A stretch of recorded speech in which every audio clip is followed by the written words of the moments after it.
निष्ठावंतांच्या यादीमध्ये जर तुमचं आमचं नाव पाहिजे असेल तर मशाल या चिन्हासमोरचं बटन दाबायचं. या भागातल्या खासदारानं खोक्याचा मोठा व्यवहार केला आणि 10 कोटी रुपयाचं काम आता रुकडीमध्ये त्यांच्या बंगल्याचं सुरू झालेलं आहे.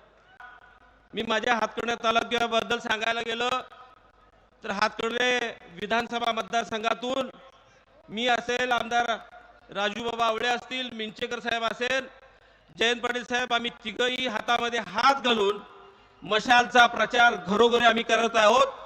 आणि यामुळे 100% या ठिकाणी सांगायला हरकत नाही, सगळ्यापेक्षा जास्त आम्ही हातकणंगले तालुक्यातून भरपूर मताधिक्य देऊ असा विश्वास या चौकामध्ये जाहीर या निमित्तानं करू इच्छितोय.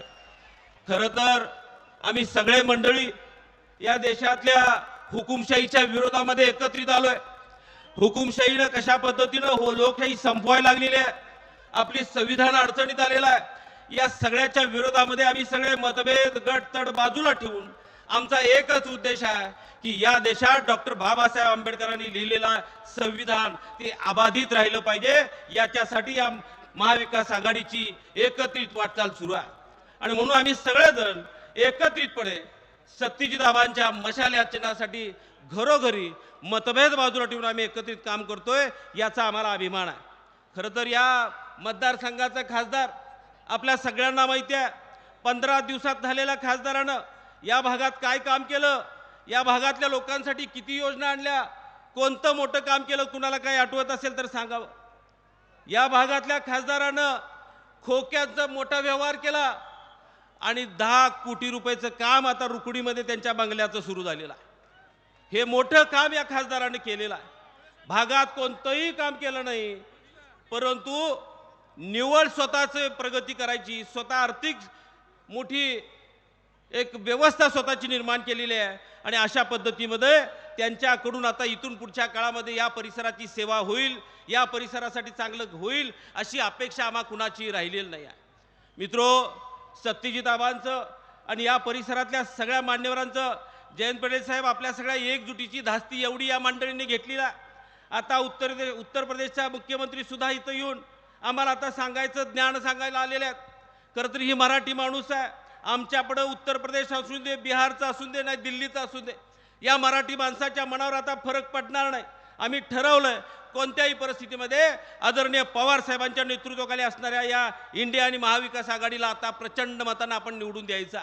आणि म्हणून आम्ही एकजुटीनं कोणत्याही जातीवादी प्रचाराचा बळी न पडता कोणत्याही परिस्थितीमध्ये आमच्यातलं मतभेद वेगवेगळ्या पद्धतीनं बाजूला ठेवून आपण एकसंघ युद्धाच्या काळामध्ये काम करूया अशा पद्धतीच्या भावना या निमित्तानं व्यक्त करतो. जाता आता सांगेल, या सत्ताधारी पक्षातला जो अनाजी पंथ आहे, त्या अनाजी पंथानं काय केलं, या ठिकाणी मराठा समाजाला आरक्षण मिळावं म्हणून जरांगे पाटलांनं किती दिवस आंदोलन केलं. ते जरांगे पाटलांचं आंदोलन मोडून काढण्यासाठी म्हणून या भारतीय जनता पक्षाखालचं सरकार त्यांच्यावरती लाठीचार्ज केलं. याच्यापेक्षासाठी काय दुःख आमच्या सगळ्यात आहे.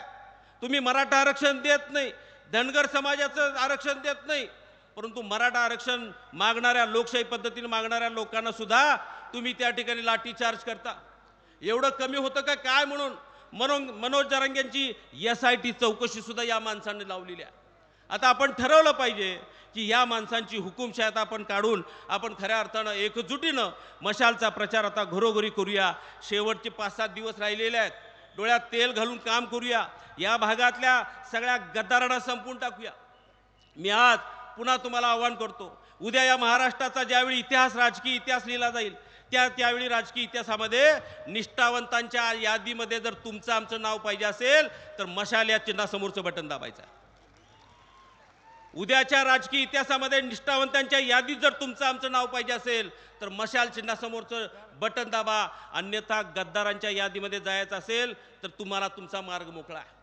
त्यामुळे मित्रो, मी पुन्हा एकदा आमच्या आबांसाठी सांगू इच्छितो. आबा एक तरुण कार्यकर्ता आहे, विधानसभातल्या कामकाजाचा अनुभव आहे, शेतकऱ्याचं पोरगा आहे, ग्रामीण भागातल्या प्रश्नांची जाणीव असलेला कार्यकर्ता आहे. आणि त्यामुळे मी तुम्हा सगळ्यांना सांगतो, एक तरुण आमच्या सत्यजित आबांना प्रचंड मतानं निवडून द्यावी अशा भावना व्यक्त करतो. आणि मी माझं 2 शब्द संपवतो. जय हिंद, जय महाराष्ट्र. धन्यवाद साहेब. मी विनंती करतोय, एक स्क्रीन दिसत नाही आहे.